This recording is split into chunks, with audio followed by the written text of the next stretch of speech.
സുഗന്ധിൻ പുഷ്ടിവർദ്ധന പൂർവാലികമബന്ധനാത് മൃത്യും ഭക്ഷീയമാമദാത് ഓം ത്രയംബകം യജാമഹേ സുഗന്ധിൻ പുഷ്ടിവർദ്ധന പൂർവാലികമബന്ധനാത്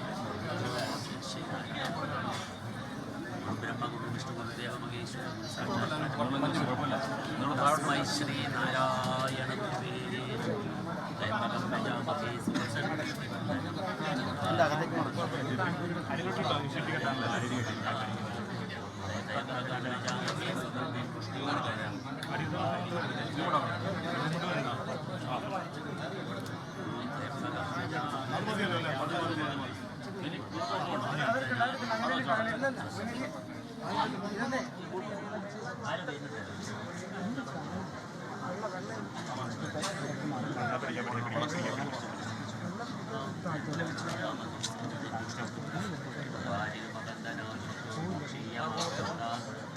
ത്രയംബകം യജാമഹേ സുഗന്ധിൻ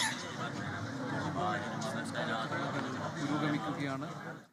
ശ്രീനിവാസൻ്റെ ഭൗതികദേഹം അല്പസമയത്തിനകം ചിതയിലേക്ക് എടുക്കും.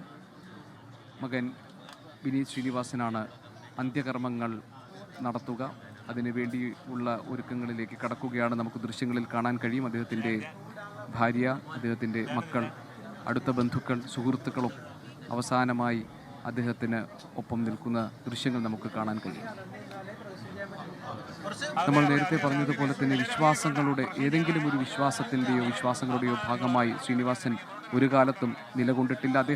അദ്ദേഹത്തിന് ഉറപ്പെന്ന് തോന്നുന്ന കാര്യങ്ങൾ അദ്ദേഹം നിരീക്ഷണങ്ങളിലൂടെയും ആലോചനകളിലൂടെയും ചിന്തയിലൂടെയും ഒക്കെ അദ്ദേഹം രൂപപ്പെടുത്തിയെടുത്ത ആശയങ്ങൾ, അദ്ദേഹത്തിൻ്റെ കാഴ്ചപ്പാട്, അതിനൊപ്പമായിരുന്നു അദ്ദേഹം ഉണ്ടായിരുന്നത്. അതുകൊണ്ടാണ് പല കാര്യങ്ങളിലും സ്വതന്ത്രമായ നിലപാടുകൾ പറയുമ്പോൾ ശ്രീനിവാസൻ വിമർശിക്കപ്പെട്ടിരുന്നത്. അത് തന്നെയോ തൻ്റെ സിനിമാ ജീവിതത്തെയോ വ്യക്തി ജീവിതത്തെയോ സാമൂഹിക ജീവിതത്തെയോ ഏതെങ്കിലും തരത്തിൽ ബാധിക്കുമോ, തൻ്റെ നിലനിൽപ്പിനെ അത് ബാധിക്കുമോ എന്നൊന്നും ശ്രീനിവാസൻ ഒരു കാലത്തും ആലോചിച്ചിട്ടില്ല. അപ്പോൾ അദ്ദേഹം ഒരു സമയത്ത് പറഞ്ഞത് സിനിമയിലേക്കുള്ള തൻ്റെ വരവ് മുൻകൂട്ടി പ്രവചിക്കപ്പെട്ടിട്ടുണ്ട്.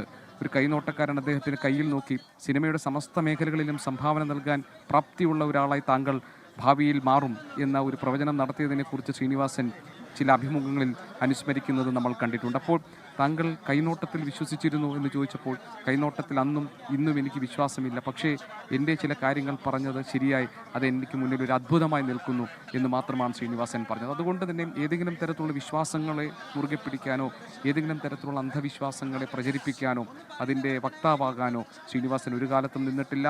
അദ്ദേഹത്തെ സംബന്ധിച്ച് അദ്ദേഹത്തിൻ്റെ ബുദ്ധിക്കും ബോധ്യത്തിനും തെളിഞ്ഞ കാര്യങ്ങൾ മാത്രമാണ് സത്യസന്ധമായി മലയാളി സമൂഹത്തോട് ശ്രീനിവാസൻ തൻ്റെ കഥകളിലൂടെ, തൻ്റെ തിരക്കഥകളിലൂടെ, തൻ്റെ അഭിനയത്തിലൂടെ സംവദിക്കാൻ ശ്രമിച്ചിട്ടുള്ളതും. അതുകൊണ്ടാണ് നേരത്തെ സംവിധായകൻ രാജസേനൻ പറഞ്ഞത് അദ്ദേഹത്തിൻ്റെ ഒരു ശക്തമായ തിരക്കഥ ഒരു സിനിമയാക്കാൻ കഴിഞ്ഞില്ലല്ലോ എന്നതും, അദ്ദേഹത്തിൻ്റെ അഭിനയ പ്രതിഭയെ തൻ്റെ സിനിമകളിലൂടെ പ്രയോജനപ്പെടുത്താൻ സാധിച്ചില്ലല്ലോ എന്നതുമാണ് വ്യക്തിപരമായ ദുഃഖവും നഷ്ടവും എന്ന് ചലച്ചിത്ര പ്രവർത്തകൻ രാജസേനൻ അനുസ്മരിച്ചത്. അതുകൊണ്ടാണ് നേരത്തെ കുടുംബാംഗങ്ങളെ കണ്ട് അനുശോചനം അറിയിച്ച് മടങ്ങുമ്പോൾ നടൻ ജഗദീഷ് പറഞ്ഞത് വ്യക്തിപരമായ കാര്യങ്ങളിൽ പോലും അദ്ദേഹത്തിൻ്റെ സ്വതന്ത്രമായ നിലപാടുകൾ അദ്ദേഹം നിലനിർത്തുകയും ചില കാര്യങ്ങളിൽ തന്നോടൊക്കെ അഭിപ്രായങ്ങൾ ചോദിക്കുകയും വേണ്ട നിർദ്ദേശങ്ങൾ നൽകുകയും ഒക്കെ ചെയ്തിട്ടുള്ള ഒരു കുടുംബ സുഹൃത്തായിരുന്നു ശ്രീനിവാസൻ. പക്ഷേ അതിനേക്കാളൊക്കെ അപ്പുറത്ത് മലയാള സിനിമയെ സംബന്ധിച്ച് മലയാള സിനിമയിൽ പുതിയ സംവിധായകർക്ക് വഴിയൊരുക്കിയ, മലയാള സിനിമയിൽ പുതിയ നടന്മാരെ കണ്ടെത്തിയ, മലയാള സിനിമയിൽ ജനപ്രിയവും അതോടൊപ്പം തന്നെ ആഴത്തിൽ ചിന്തിക്കാനുള്ള അവസരമൊരുക്കുന്ന സിനിമകൾക്ക് രൂപം കൊടുത്ത ഒരു ജീനിയസാണ് ശ്രീനിവാസൻ എന്ന് ജഗദീഷ് നേരത്തെ അനുസ്മരിക്കുകയുണ്ടായി. ഉറക്കെ ചിരിപ്പിക്കുകയും ഇരുത്തി ചിന്തിപ്പിക്കുകയും ചെയ്യുന്ന ശ്രീനിവാസന്റെ സിനിമകൾ ഓരോ സാധാരണക്കാരായ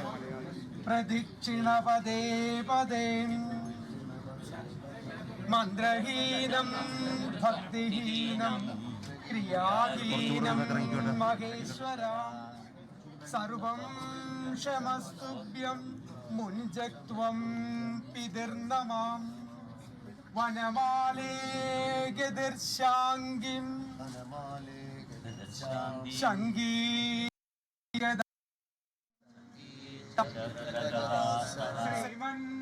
നാരായണോ വിഷ്ണു വാസുദേവ ജനാർദ്ദനം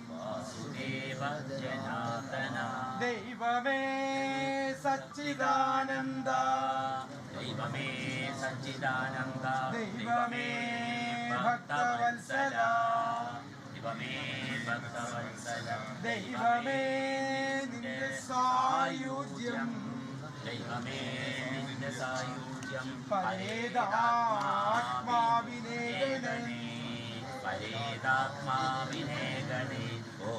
ഓരം നില്ലെന്നുമേ ഞങ്ങൾക്ക്